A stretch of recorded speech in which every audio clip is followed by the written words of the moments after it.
ಪ್ರಾರ್ಥನೆ ಮಾಡಿದ ಊಟಾಣಿ ಸಂಸ್ಥೆ ಸಂಜೀವ ಸುವರ್ಣ ಅವರು ದಯಮಾಡಿ ವೇದಿಕೆಗೆ ಆಗಮಿಸಬೇಕಾಗಿ ಪ್ರಾರ್ಥಿಸಲು ಸ್ವಾಗತವನ್ನು ಕೋರ್ತಾ ಕ್ಷೇತ್ರಾಧಿಕಾರಿಗಳು ಮಂಗಳಮಯವಾಗಿ ಸಕಲ ಅಧಿಷ್ಠಗಳನ್ನು ದೂರು ಮಾಡಿ ಇವರ ಚರ್ಚಾದಿಗಳಲ್ಲಿ ಮಹನೀಯರೇ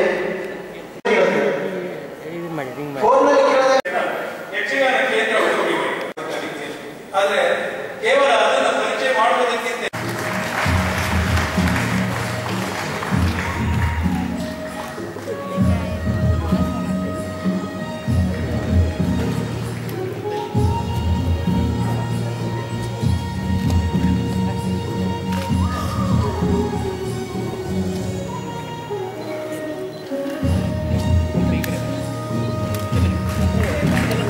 ಆತ್ಮೀಯ ಸನ್ಮಾನವನ್ನು ಸ್ವೀಕಾರ ಮಾಡಿದಂಥ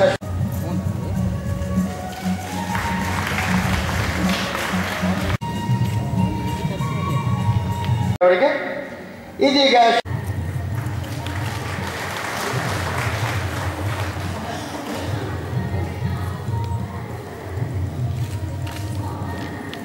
ಶ್ರೀ ಅಶೋಕ್ ಭಟ್ ಸಿದ್ದಾಪುರ ಧನ್ಯವಾದಗಳು ಮೊತ್ತವನ್ನು ವಾಚಿಸಿದವರಿಗೆ.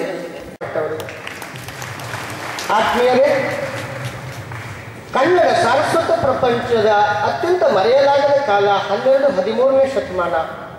ಜೈನ ಕಾವ್ಯಗಳಿಂದ ಆಚಾರ್ಯ ಮಧ್ವರು ತಮ್ಮ ಪ್ರಿಯ ಶಿಷ್ಯರಾದ ನರಹರಿ ತೀರ್ಥರಿಗೆ ಆಚಾರ್ಯ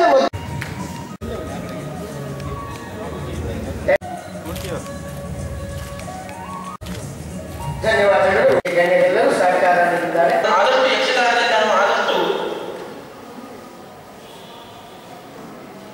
ಪೌರಾಣಿಕ ಪ್ರಸಂಗವನ್ನು ನಾವು ಪ್ರದರ್ಶನ ಮಾಡಬೇಕು. ಇಂದಿನ ಕಾಲದಲ್ಲಿ ನಮ್ಮ ಜನರ ಮಾನಸದಲ್ಲಿ ಈ ಪುರಾಣಗಳ ಭಾಗವತಗಳ ಕಥೆಗಳು ಸ್ವಲ್ಪ ಇದೇ ಕಾರಣ ಯಕ್ಷಗಾನ.